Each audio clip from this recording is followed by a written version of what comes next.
देखिए दोस्तों, ये व्यक्ति लेके आया है गोरू बेचने के लिए बंगाल में, क्योंकि बंगाल में कुर्बानी होता है तो वहाँ लेकर आया है। देखिए वहाँ के बंगाली लोग मना कर रहे भैया कि हम नहीं खरीदेंगे, इसलिए खरीदेंगे तो ये दंगा फसाद हो जाएगा। अभी ऐसे करने तो नहीं है कि आप इसको ले जाओ। देखिए वहाँ के लोग मना कर रहे हैं, ठीक है। तो मैं यही अनुरोध करूंगा कि आप भारत सरकार से कि गौ को आप गोरू को गाय को आप ऐसा कीजिए कि इसको राष्ट्रीय पशु घोषित कर दीजिए कि कल के डेट में इसको कोई मार के खाएगा नहीं, ठीक है। आप आगे वीडियो देखिए। তাও অসুবিধা নেই, কিন্তু তোমরা তোমাদের মাল নিয়ে চলে তোমরা হাটে থাকুনি, নিয়ে চলে যাও, যাও ভালো ভালো চলে যাও, যাও যাও, হ্যাঁ যাও যাও চলে যাও, চলে যাও, চলে যাও, চলে যাও, বেকার গ্যাঞ্জাম বাড়াওনি, চলে যাও, যাও ভাই। তোমার দেখা দেখি আরো 10 জন আনবে, আমাদের তোমার এখন তোমার একার বলতে হচ্ছে, আরো 10 জন এলে আরো 10 জন সব বলতে হবে। তাহলে এখন কম আছে, তুমি চলে গেলে আরো 10 জন জেনে যাবে যে এখানে বেশি দিচ্ছে না, তাহলে অটোমেটিক কমে যাবে, আমাদেরও গ্যাঞ্জাম মুক্ত। হাট মালিক এখানে হাট মালিক বলে কিচ্ছু নেই, এখানে ক্লাবের উদ্দেশ্য চলে, এটা ক্লাবের উদ্দেশ্য চলে, এটা হাট মালিক বলে কিচ্ছু নেই।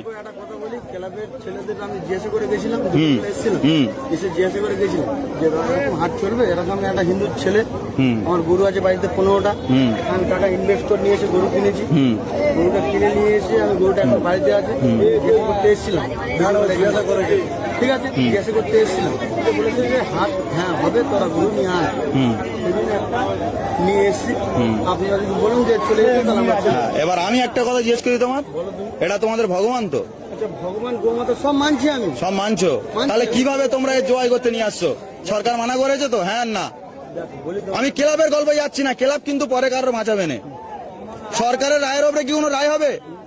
তাহলে সরকার কি বলেছে? এটা গোমাতা তো, তোমরাও জানো গোমাতা, তাহলে তুমি কি স্বার্থে আনলে? তুমি ওই ক্লাব তোমার বাঁচাবে?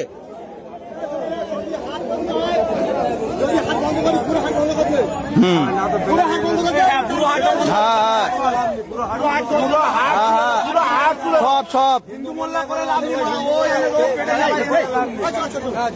না, ওটা গল্প নয় তো।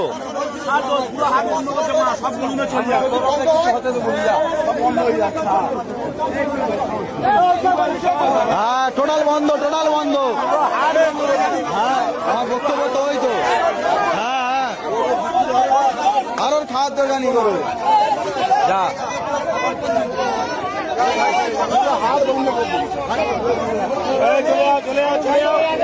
যাও যাও যাও, সব বেরোবে, আস্তে আস্তে বেরোবে। ঈদের আগের বাজার কি পরিমাণে গরুর আমদানি দেখেন, গরুতে থই থই করছে। যশোর জেলার চৌগাছার হাট, বলা যায় কয়েক হাজার গরু আজকের হাটে আমদানি হয়েছে। সবই ফ্রিজিয়ান কুরাশের মাংসের ষাঁড় গরু। दूध निकालकर सड़क पर भेजता कौन है? हिंदू। गायों को बेचकर पैसे कौन खाता है? हिंदू। गायों के लिए बिल्कुल कोई नहीं सोचता, उसका नाम क्या है? हिंदू। पोस्ट बहुत तेजी से वायरल हो रहा है, इसके बारे में आप क्या सोचते हैं? अपना प्रतिक्रिया जरूर दीजिए। अगर वीडियो अच्छा लगे तो एक शेयर और एक फॉलो जरूर कीजिए। चलिए मिलते हैं नेक्स्ट वीडियो में।